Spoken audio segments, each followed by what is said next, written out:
Coming up here on the San Francisco 49ers Report, my name is Chase Sr. So glad you're hanging out here with me. I want to take a look at the surprising Niners win total, which was just released for the 2025 season. Also going to take a gander at the Niners' 2025 opponents, working off of what their win total is, because that could play a factor into why their win total is what it is. And I'm going to go through several reasons and several things that the Niners have to do in order to bounce back this upcoming season, to flush that 6-11 campaign from last year and make the playoffs, get back in the dance in 2025. Today's poll question is naturally this. I want to hear from everybody who's watching this show. How many games will the 49ers win in 2025? Drop your predictions down below in the comment section right now. And let's begin with the NFL win totals released by ESPN Bet. The two teams that played in the Super Bowl, the two highest win totals. Philadelphia Eagles, Kansas City Chiefs at 11.5. The Baltimore Ravens, Buffalo Bills, bona fide contenders in the AFC, led by Lamar Jackson and Josh Allen, also there at 11.5. The Washington Commanders, 10.5. And then you see the San Francisco 49ers, after having lost several marquee players, multiple starters, really undergoing a massive roster overhaul and a lot of changes, 10.5 wins. Same as the Commanders, same as the Chargers, same as the Lions and the Bengals. That's pretty telling right there. The Buccaneers at 9.5, Rams at 9.5, Texans, Packers, Broncos also 9.5. The Seattle Seahawks, I think that's pretty high at 8.5. Of course, going into the NFL draft, a lot can still happen. Other teams had 8.5. You have the Steelers, Vikings, Dolphins, Cowboys, Bears. Lastly, the Cardinals. Then the next tier, Falcons and Patriots at 7.5. I think the Patriots are a good bet to go over the 7.5. I think they battle for an AFC wildcard spot. Jags at 6.5. Colts at 6.5. Panthers 6.5. Then the Titans, Jets, Saints, all there at 5.5. And some of these are pretty interesting when you go through them. Some of them you see why they're as high or low as they are. Some you're like, interesting. And then the last three teams here, Raiders 5.5, first year in the Pete Carroll regime. Giants at 4.5. I think they're going to be awful. And I think that Joe Schoen and Brian Daboll are going to get fired after this season. And the Cleveland Browns at 4.5. Myles Garrett said, all I care about is winning. I just want a Super Bowl. And then the Browns said, we'll give you $40 million per year. Biggest contract ever for a defensive player. And Myles Garrett said, that's fine. Kenny Pickett could be my quarterback. 4.5 wins for Cleveland. And this is interesting pertaining to the Niners, right? Because of how weird of an offseason it has been. Yet the win total is high, and the Super Bowl 60 odds and NFC West odds are very interesting. And we talked about this here on the show, but the Niners have the 6th best odds to win the Super Bowl. It feels as though this offseason, the Niners are rebuilding. It seems as though they're kind of punting in some ways for the 2025 season. But ESPN Bet, odds makers don't believe that to be the case. 17-1 odds to win the Super Bowl for San Francisco. That's ahead of a team like the Washington Commanders. And so you have the Eagles there at plus 650 coming off their Super Bowl championship. Ravens at 7-1, Chiefs at 7-1, Bills at 750, Lions at 950, and the Niners there at 17-1. And they are favorites right now to win the NFC West, which I disagree with. I think the Rams are the better team. They have the better quarterback, Matthew Stafford, the better coach, Sean McVay, the better defense that's young and should be better. And they really gave the Eagles everything they could handle and were the most competitive team that the Super Bowl champion Eagles faced in the entire playoffs. But plus 130, Rams plus 175, this should get fans excited. Because as weird as it's been, as bad as you might feel, the Niners could surprise a lot of people.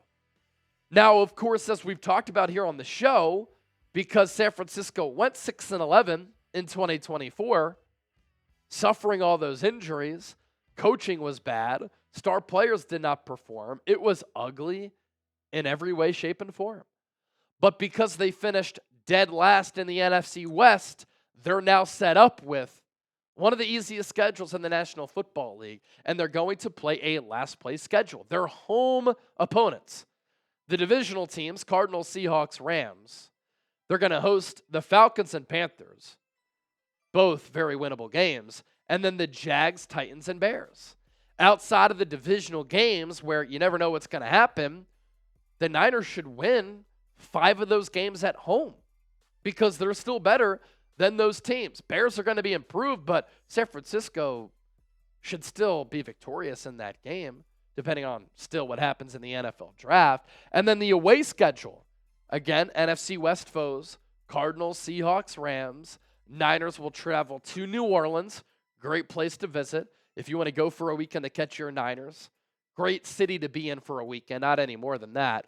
Buccaneers, competitive team last year. Texans, Kyle Shanahan against D'Amico Ryans. Indianapolis Colts head coach Shane Steichen on the hot seat. New York Giants with Russell Wilson. And then the Cleveland Browns. So you see a pathway for the Niners to win double-digit games. A lot more to get to here on the show. Coming up, what the Niners have to do. What has to happen for San Francisco to get back into the playoffs. But be sure to hit that subscribe button here on the show. We're closing in on another special milestone of 160,000 subscribers.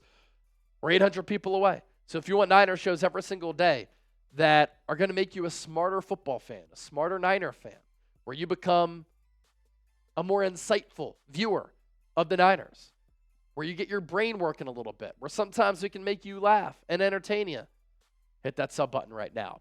This Niners polo was $80, now on sale for just $43. You can get yours today at chatsports.com/49polo.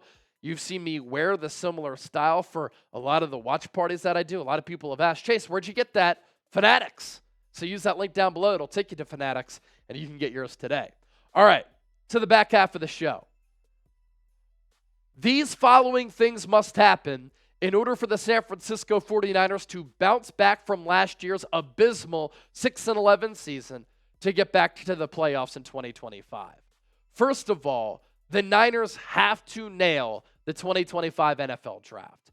And not only do they have to pick the right players, those players, right from the jump, as rookies, will have to step in and play key roles for this football team in 2025. Because right now, San Francisco has so many holes.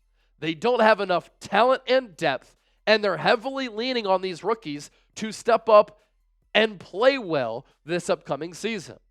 Number 2, Kyle Shanahan has to coach better. I thought 2024 was the worst coaching year that Kyle Shanahan has ever had. In the red zone, the Niners were awful. Play calling, play designing, and execution. Game management continues to be an area where Kyle Shanahan is lackluster. And the team preparedness, week in and week out, they didn't look prepared or motivated, especially late in the year when they fell apart at the seams. It was an ugly end to the season. And I thought from training camp to the end of the year, Kyle Shanahan never had this team ready to go, and there was just a dark cloud hovering over this team, and that falls on the head coach.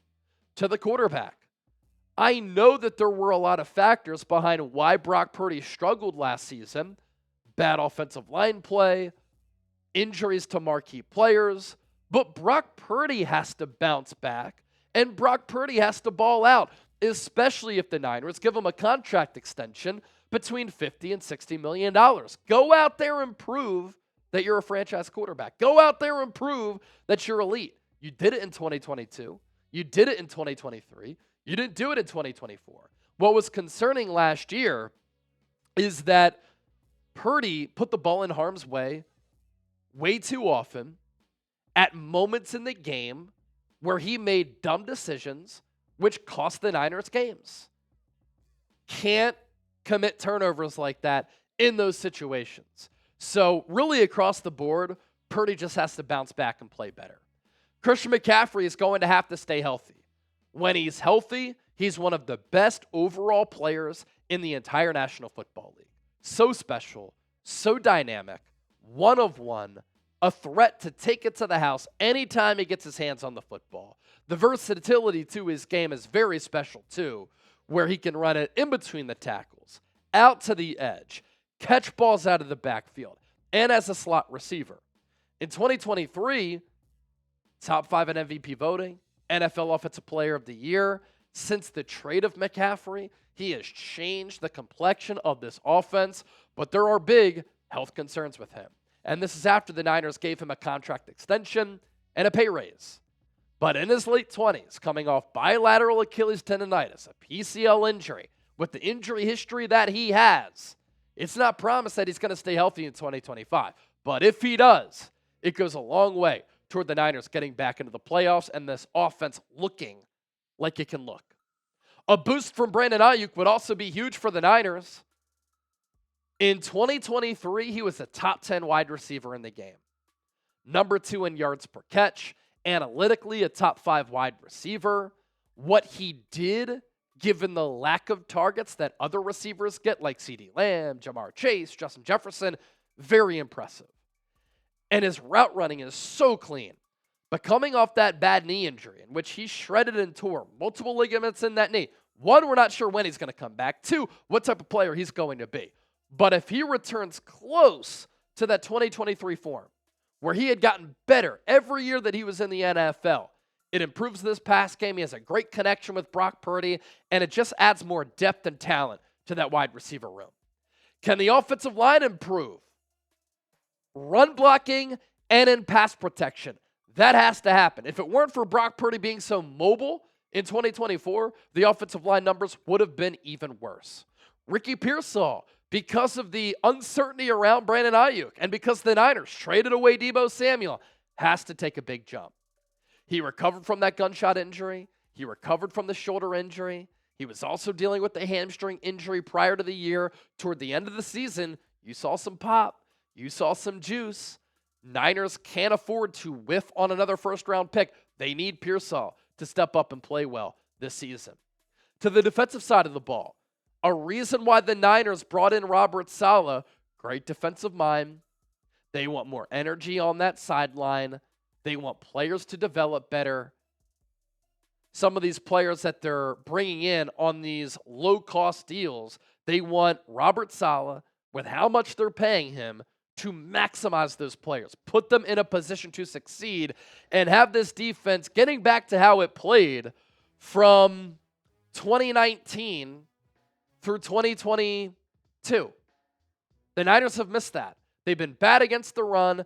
They've had bad breakdowns at moments. Robert Saleh has to turn this defense around and have them not quite elite, but even middle of the pack will help this team greatly.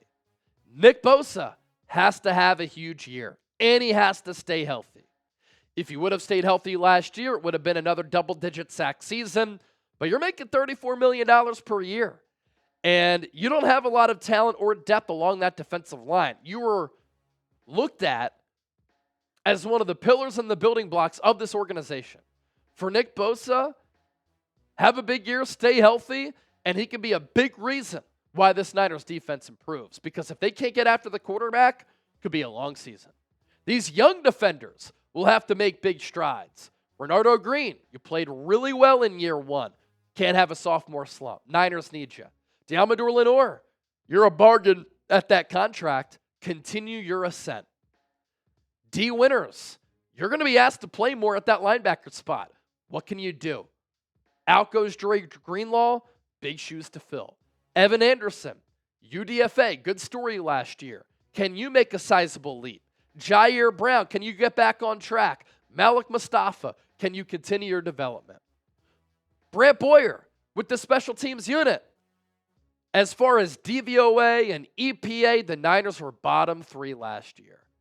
They had punts blocked and kicks blocked. Their punt and kick coverages were not good enough. Jake Moody really struggled. There were special teams breakdowns left and right. This offseason, the Niners have brought in a lot of really solid special teams players.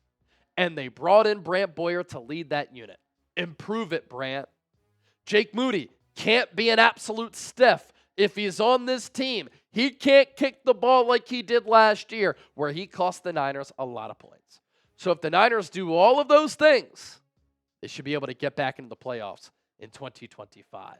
If you enjoyed today's show, give me a real one down below. We appreciate you for supporting us as always. And make sure you subscribe.